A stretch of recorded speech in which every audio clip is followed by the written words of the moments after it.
Hi, hello. We have a new chapter of One Piece. This is 1082. Let's go and take it. It's been a couple weeks since the last chapter, and I would try to summarize all the stuff that's going on and maybe make some predictions for what will be covered in this chapter. But I think that is a fool's errand because every time I've tried to do that, I've been wrong, and the things that are actually covered are things beyond my imagination. One Piece is just moving so quickly in so many different directions these days, with pretty much every character being relevant, every situation emerging at once, every showdown getting queued up or outright happening. So, what will happen in this chapter? I don't know. Chopper's gonna confuse Zeus for cotton candy and try to eat him. We got that one. Prometheus is up there too. Happy. Good for him. Okay. Whoa, the T-Bone is dead! The heck? Vice Admiral T-Bone, I love that dude. Remember he chased the sea train? It was such a beautiful moment because, through all of Water 7 and 9's lobby, it's just like crappy Marine after crappy Marine, like terrible human beings, the corruption of the world government, all the shit that CP9 did to Tom back in the day. And then you get this one dude, Captain T-Bone, who fights at the right angles of justice. And he looks like a weird zombie man. And it's just like, it's my guy. That's what it's all about. But he's dead. A figure beloved to many in the Navy and the public. And to me. Navy did not reveal this cause of death. So this is new information, I'm sure. There's no way they told us T-Bone was dead and I forgot. Right? Their family must be living a happy, comfortable life now. We're living in the ends of days, Otsuru. Stabbed by the back in the back by the citizens were sworn to defend. It's sickening. Happened in the Pepe Kingdom, where over 1,000 people die of hunger every year. Poverty and money will change a person. So these bounties, the star system for different Navy people, was implemented by the Mihawk Crocodile Buggy organization, right? Cross Hunter, Cross Vengeance, whatever. So now we're seeing some ramifications of that. One of my favorite Navy dudes died, unfortunately, but alas. Not the excuse whoever killed him. It's golden. We've severely overlooked the genius gesture. Yeah. He's a Yonko, dude. Buggy's Cross Guild. So now we're waging war on Cross Guild, led by Sengoku or something. Hina's here. Black Cage Hina. Remember I was so disappointed that somebody had like a Hina-esque power, but it wasn't Hina? And I said, did they forget about Hina? But here's Hina, showing that we have not forgotten about her. And maybe she'll get involved. Because it seems like the Navy is gearing up for yet another operation, trying to take down Cross Guild. I like that. The only reason Sengoku wants to see Garp, though, is just to talk about rice crackers. They love their senbei. Heading off to save Kobe, and he went with sword. And Kujaku, of course, is Otsuru's daughter or granddaughter, I can't remember. So Otsuru is freaked out, too, that all of that is shaking out at full lead. What the heck is Sengoku gonna do? Will he ever fight again? I don't know. It seems like he's pretty solidly out of the line of fire, but who knows?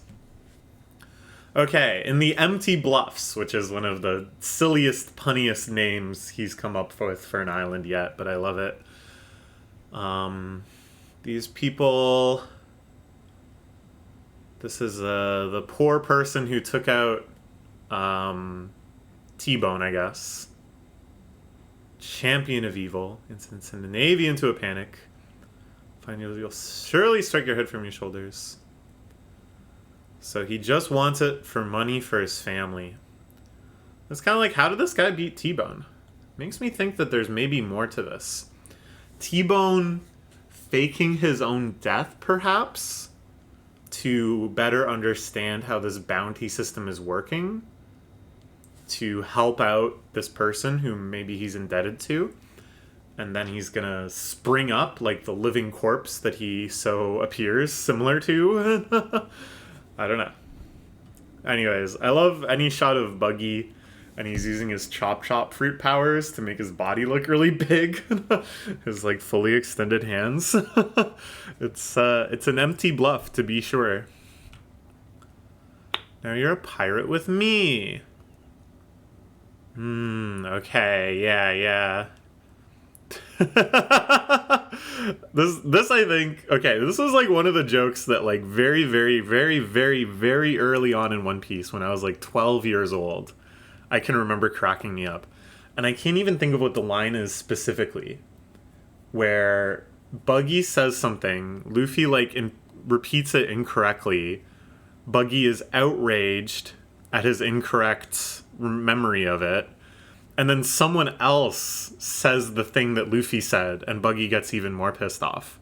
Do you remember this? And then it becomes like a running joke with Buggy. They're saying Buggy flesh, and then somebody pops in and says Buggy flesh. Very good, very silly. Yeah, I can remember thinking like, as a kid, like, that's funny. I think, I don't know, when I was first getting into manga, I had this feeling of like, as if somebody was going to come out and call me out and say, is this really so good? Why are you spending so much time reading this? Isn't this just silly comics? And I can remember certain things that I felt were so funny or so well done, so validating, that when I read them, I thought, this is what I'll show people to show how good this is. Which sounds so silly to say, but, you know, I was so young and I was just getting into this stuff. But yeah. Such a good joke. Okay, anyways. The Cross Guild flagship is ready. This is exciting. I love a good ship reveal scene.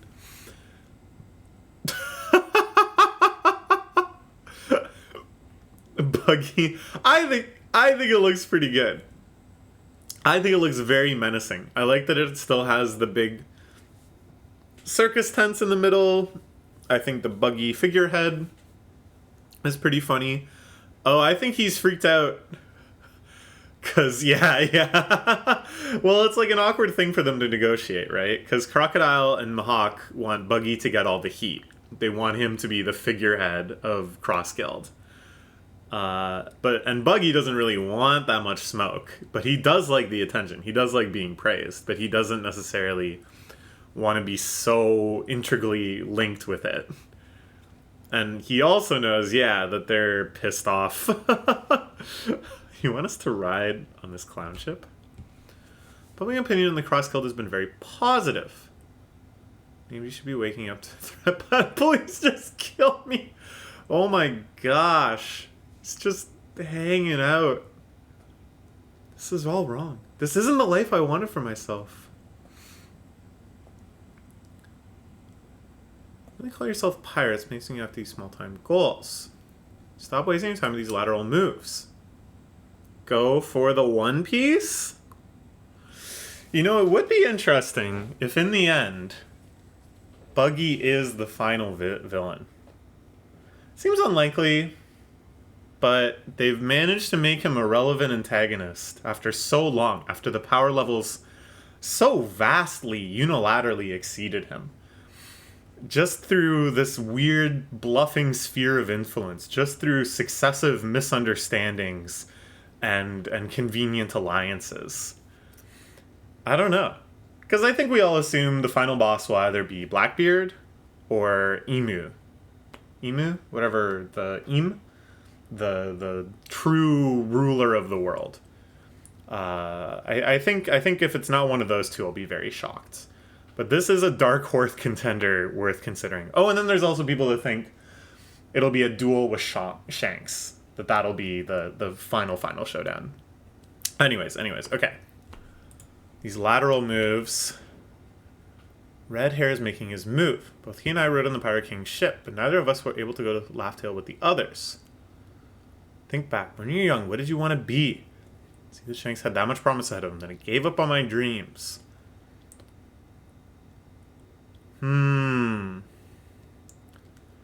So we've seen little excerpts, of course, of their past together on Roger's ship.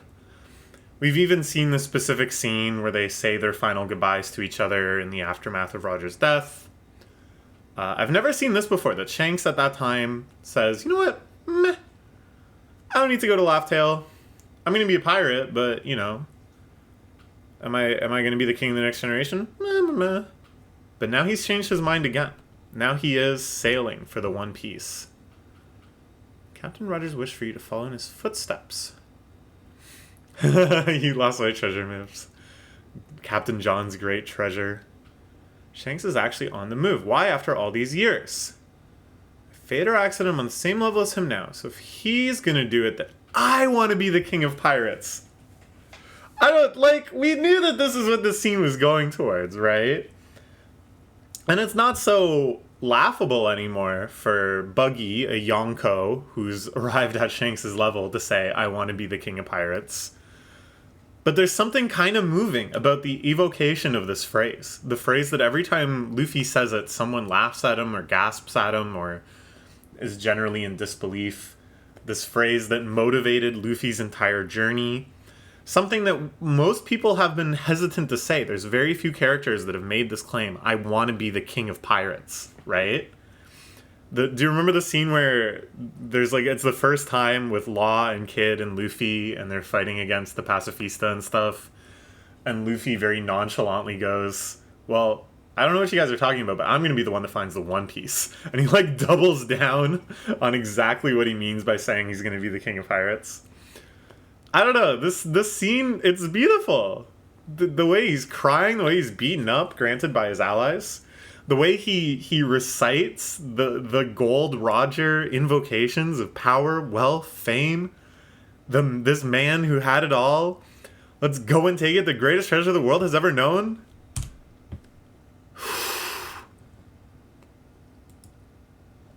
No plan, no preparation. Pirating is a business. Red hair, Blackbeard, Straw Hat. You want us to fight all of them at once? You just have to beat them to the punch. It's the only rules with treasure. Finders keepers. Remember the passion these words inspire. All pirates went out to sea in search of this. Ooh. He manages to switch on and gain control of the crowd. This is pretty amazing. This is his one heroic moment. He said, kill me if you must, but I had to get this off my chest. And we really understand now the deepness of this rivalry with Shanks. The envy he probably had of Shanks. That Shanks got to have this amazing legendary pirate career and to stand at the doorstep of the One Piece. And this feeling of loss that comes from the idea that Shanks is actually going to get there first. What was the dream that took you out to sea? Are your souls crying out for meaning, begging for a purpose when your lives could be cut short at any moment? Don't be cowards. This Buggy saying this. Don't be cowards. Soft and satisfied with the status quo. Reach out for what you want most of all. Remember, I've got your backs. Let's go and take it. The One Piece is ours. And now their perfectly planned and smooth sailing pirate operation, which had been doing great work and winning over the people and striking fear into the Navy, is all going to get tossed aside in some madcap journey for the One Piece. Now, when Buggy says, we just have to beat them to the punch, does he get what it takes to get to Laugh Tale? I don't think so. Does he get that the other people are 3/4 of the way there and he's 0/4 of the way there? I don't think so. Is there any realistic reason to think that this will amount to anything? Also, no. But I actually have some faith in Buggy. This is such a huge evolution of his character. This is such a major revolution in his confidence, in his lack of cowardice. Something's got to come of this. My boy, my silly clown boy. Oh snap! Revolutionaries. Okay, we're back at the Kamabaka Kingdom. I guess that's it for Cross Guild for now. Just ping-ponging all over the world map with this crazy crap happening. And here are some amazing character designs. Dude, it never fails. We've got enough characters now, okay? We've got enough characters in every role and faction and crew and team that we can just unfold all of the remaining arcs and battles without introducing anyone new. We know this, Oda must know this, and yet he's still so excited to come up with these amazing character designs. They look so wacky, they look so fresh, they look so exciting. So these are all subordinates of the main captains. These are the vice captains that I guess have been left behind while the main captains are doing various revolutionary businesses. Sure. We've got Ushiano. Ushi, of course, cow. Some sort of cow person. Adorable. Morley, I believe, is the digging guy. The big, giant mole guy. So, it makes sense. They got kind of a silly thing going on. Ahiru, which means duck. Like quack quack, not like get down. The subordinate of Bello Betty, who's the girl with the fruit that inspires you, that you can rouse up any crowd. She's got a cool mechanical hand that she's playing with. Gambo, who is like an egg. Lindbergh is like the plucky squirrel dude, rodent type gadgeteer. Sure. I love this guy. Just look at his outfit. And then Jiron, who's munching on what looks like a can. Maybe he has some sort of metal eating power or something. The two of them casually just making a bet on whether or not the approaching ship is an enemy or not. Well, Ushiano just is giddy. I like Karasu, of course, was like very cool, calculated, mysterious. Had some quirks, but definitely like the aloof, silent type. And then Jiron just kind of seems goofy. Awesome. Oh, so Sabo did... Okay, alright, wow. Sabo's back. And here are two of their top commanders, Dragon and Eva. He's just eating his telescope, I see. Everybody's happy, excited. So Lulusia, which of course was wiped off the face of the earth by the ancient weapon. Sabo survived it. Dude is a survivor. Every time we think he's dead, he's a little more alive. Managed to escape and also seemed to evacuate a lot of people. I think right behind him is the girl that Ace hung out with when Ace washed up on the shores of Lulusia. What's her face here? Koala freaking out. I haven't been able to intercept my call. 3 noises. I wasn't actually in Lulusia. Morley pops out of the ground. Sad facts from Lulusia. Yeah, she helped revolutionize that place, but of course it still got nuked. I want you to enlist in our army. Heard about what happened with Kuma. Wasted all your hard work. Bring him some directive to return to Marijwa at any moment. Right. Kuma just flew off of Kamabaka just a bit ago. Let's think about the lives in danger. The Reverie was truly a wild affair. I'll tell you everything that actually happened in Sacred Marijwa. So are we finally, what now, like 4 years later, getting a Reverie full explanation, a flashback?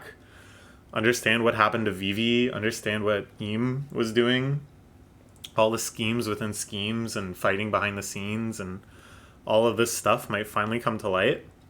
This was actually so intensely speculated about by fans that they made that fan comic showing what happened at the Reverie, which I think is actually not bad.